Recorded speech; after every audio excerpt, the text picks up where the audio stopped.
morning YouTube. I'm in the car by myself. And that is because Robert's putting gas or air in one of the tires.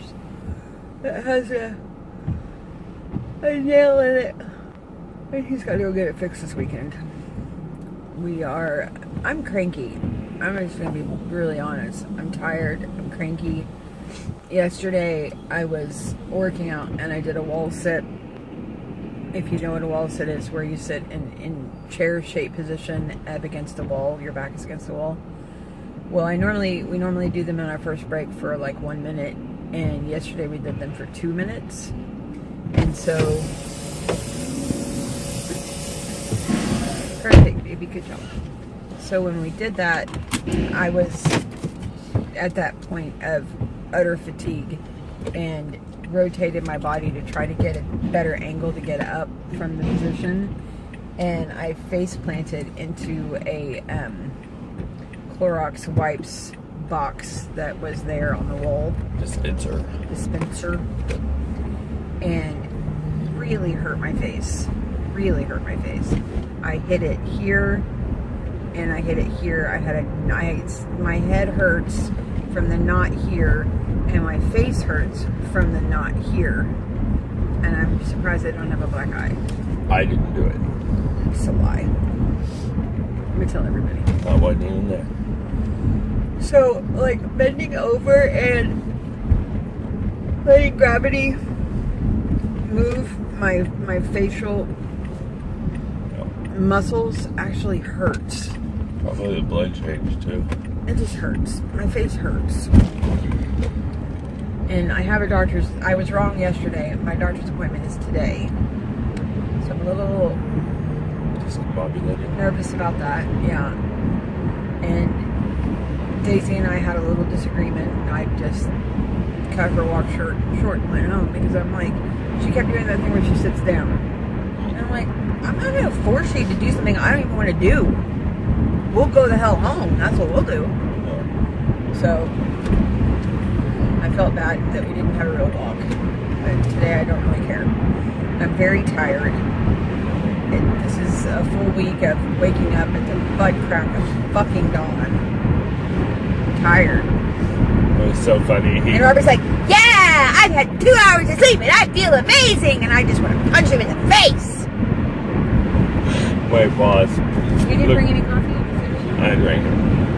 My boss looked at me on my first day and says, so you're a pretty person. I was like, yes! Yeah, I'm a horny person.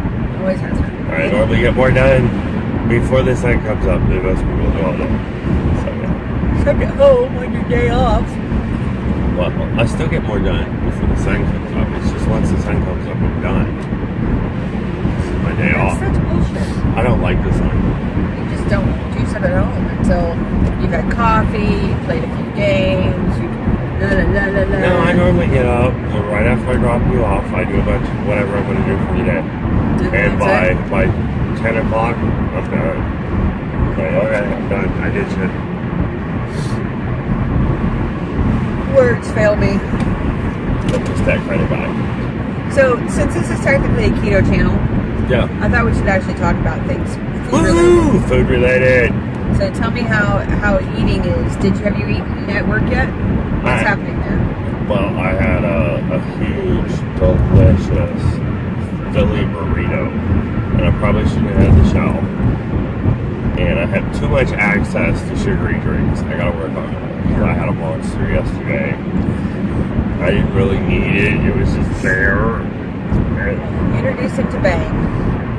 Yeah. And we'll go from there, because there are other options for caffeinated beverages that don't have to have 75 pounds of sugar in each bottle.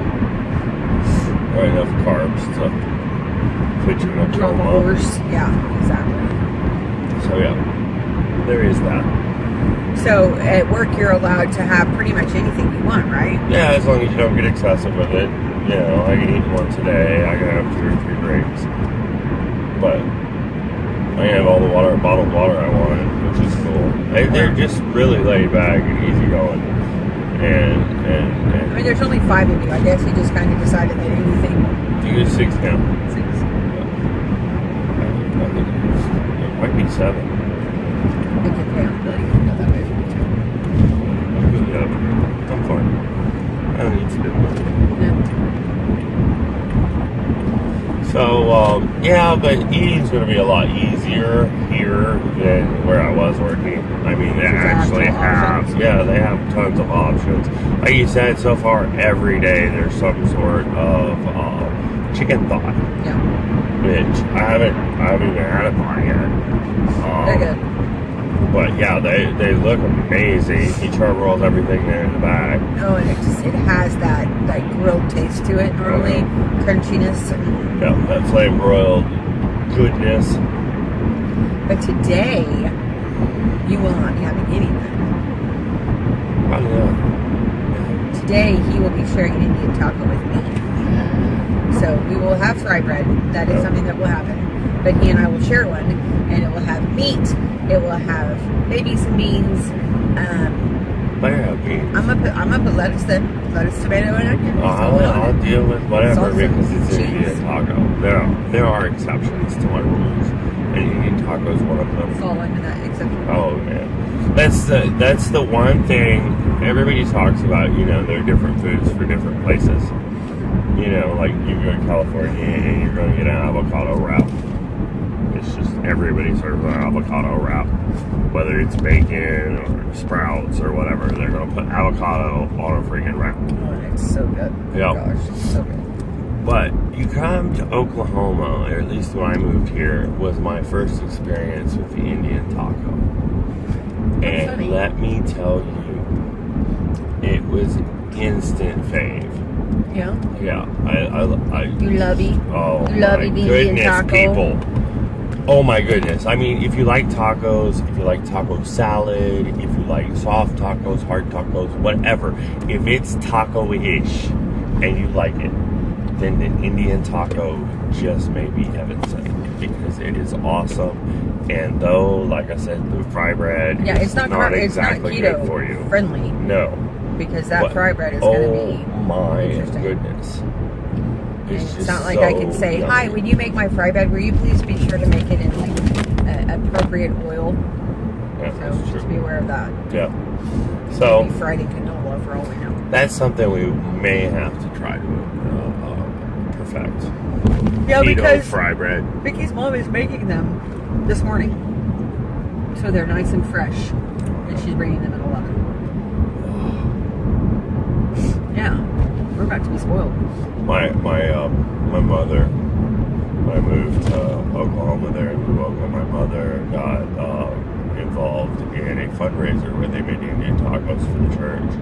It was like $5 an Indian taco, and all the proceeds went to some charity. I don't remember what the charity was. It was probably called the Rush or Cure or something of that nature. But anyway, all that to say that it was really, really upsetting because it was huge, and they wound up with 3 or 4 ladies making fry bread just nonstop. Oh wow. And they were each using their own recipe. Oh shit. Well, my mom walks in and asks one of the Indian ladies, "Can I look at your recipe?" And she's like, "Why?" And she goes, "Well, I'm going to make a batch of fry bread." And she's like, "No, it takes practice. You're going to learn how to do this." And my mom's like, "Just give me the recipe, and if it doesn't come out, then we'll just toss it." And the lady's like, "Okay, you can try." For the rest of the day, everybody was buying my mother's fry bread. And it caused a little bit of tension. It just, this Yankee woman just picked up a recipe and started And making wrapped the it best fry bread in the city. Don't worry, it takes practice. Exactly. But, you know. She was thinking it. Even if she didn't say it, she was thinking it. Well, you know, my mom, she can read a recipe and work her way around the kitchen pretty good. She's not as free form as Mary was. She didn't need a recipe. She'd just look at your recipe and be like, "Oh, I can make that. I can make improvement." It's kind of amazing because, you know, like having 2 boys is something that, you know, oh no, I won't get to have any of those girl things. But if you look at cooking as a girl thing, Sam is so amazing at it. Mike's not bad. Where are you going? Smokes. Why hurry up. Okay.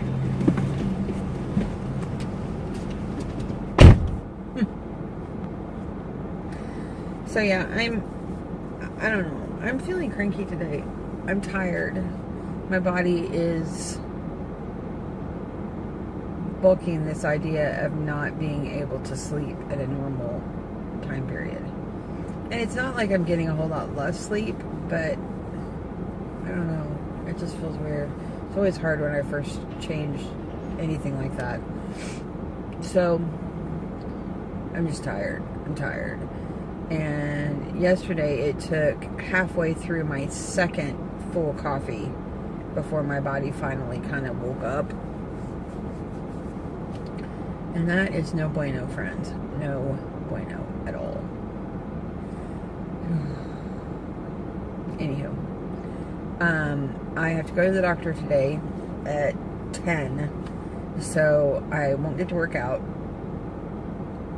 I probably won't get to do anything that I normally do on Thursdays because of that doctor's appointment. But it needs to happen. So, it's happening. What were we talking about? Oh, I was telling you about me going to the doctor. Oh, I was just saying that Mike's a good cook and can do whatever he has a recipe for. Yeah, he's not afraid of the kitchen. No. He doesn't have passion for the kitchen. Right. And Sam is like... Yeah. Sam is like, Sam is like Robert. You know, like, I can cook, and it's nice to be able to actually say that and be real. Since we've gotten married and he's kind of gotten me into some real logistical information when it comes to cooking. But Sam, he has a gift. Yep. Like a duck on water. Yeah. He gets the chemistry of the flavors. He gets the chemistry of the spices. He understands the meat and how the level of cooking affects the flavor of the spices and of the meat. You know what I mean? Like, he's just really his dad's son. At no point can you say he's not. You know? Yeah. He's wowed me even from a young age. There were times now the kitchen looked like a bomb went off. Yeah. He learned that from his dad as well. But at like 13, 14 years old, there were times that I would hand him some ingredients and be like, dude, you gotta make dinner. And then, you know, a couple hours later, I'm going, how the hell did you do this? This is so good. Yeah. And I'm getting recipes from him. Well, I just thought, and that was always his answer. I just thought that this would work. Yeah. Going, well, yeah. For those of you out there that don't cook and you don't understand the natural inclination to know exactly what to put together to make a meal, my son can do that. Yeah. And there's things that he surpassed, and like duck. I've never been able to successfully cook a duck to my liking. The dude does things with duck that I didn't even know could be done. I'm like, shoot, I need to go get a shotgun and kill some more duck. Yeah. So, yeah. But anyway, I think I'm done bragging on Sam for the time being. For now. There's time for that again later, because there's always something to brag about with our boys. You know, last night we went over there, and Mike's he hit a curve wrong with his foot while he was running through rain, and he kind of twisted his ankle, and it's been really hurting, and we think he just kind of really upset a tendon.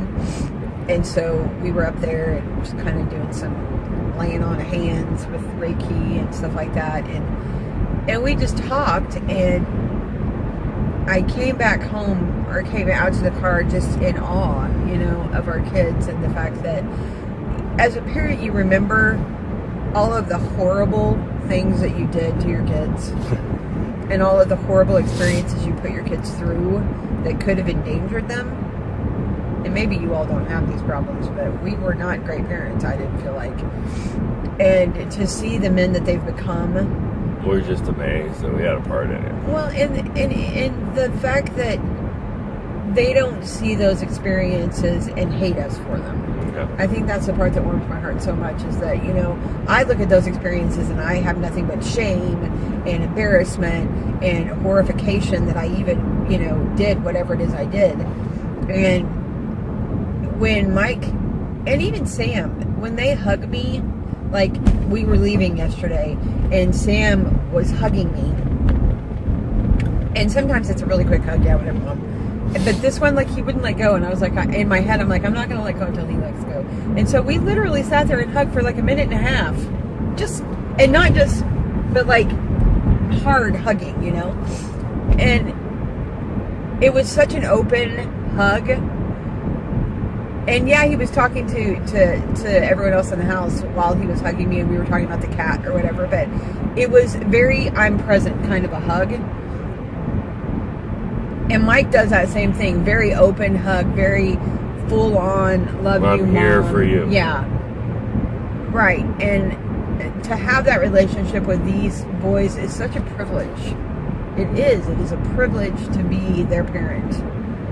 I feel honored just to know them. Yeah. And the fact that I can say that they came out of me is like, whoa, really? Yeah. That's something that I can call. I call that. That's me. I did that. Well, I feel like if I don't accomplish anything else in my life, I'm successful. You're immortal, just merely because of those kids. So yeah, I love being at this stage of relationship with them because, you know, I have friends that her daughter is in high school still, and is exactly how Mike was. Like, you want to kill him. Wasn't going to make it, driving her crazy, totally disrespectful, horrible, mean.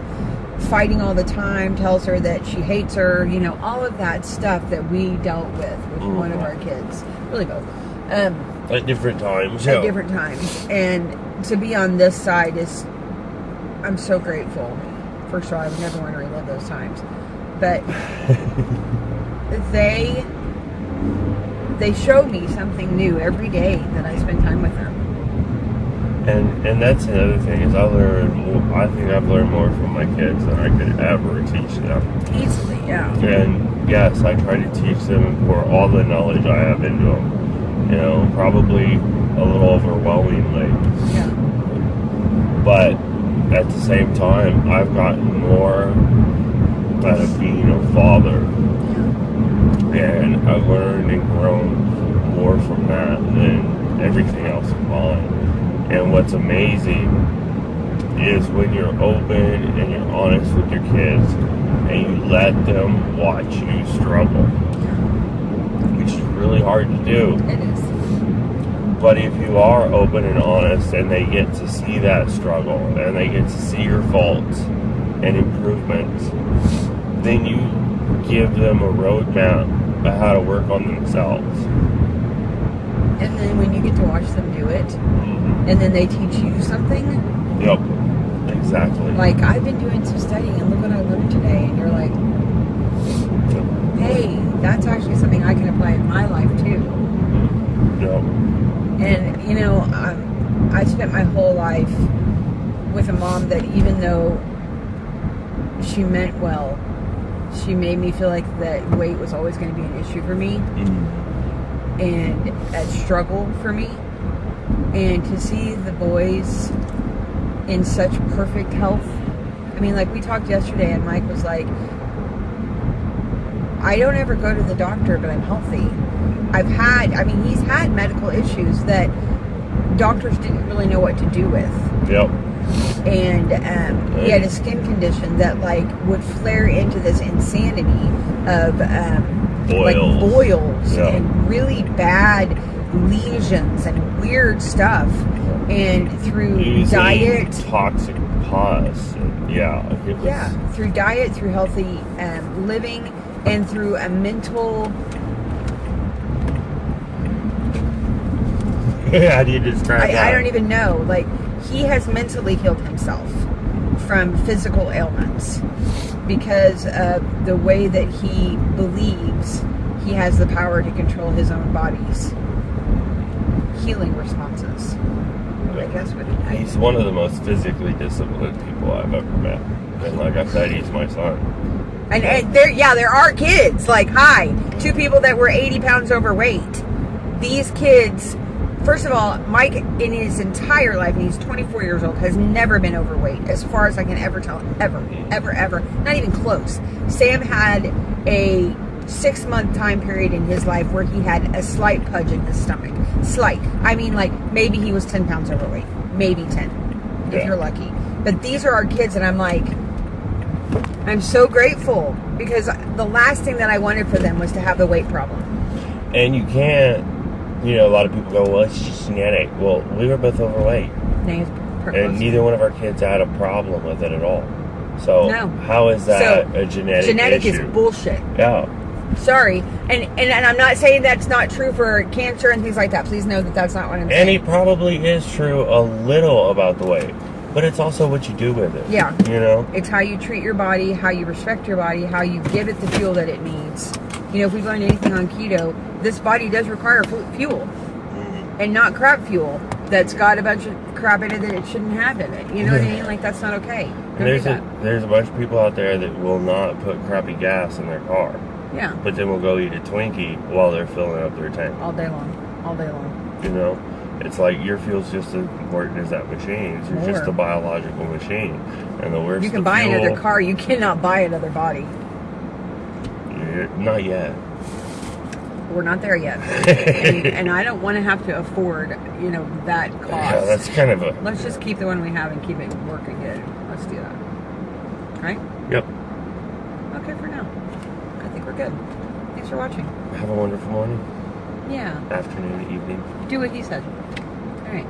Bye.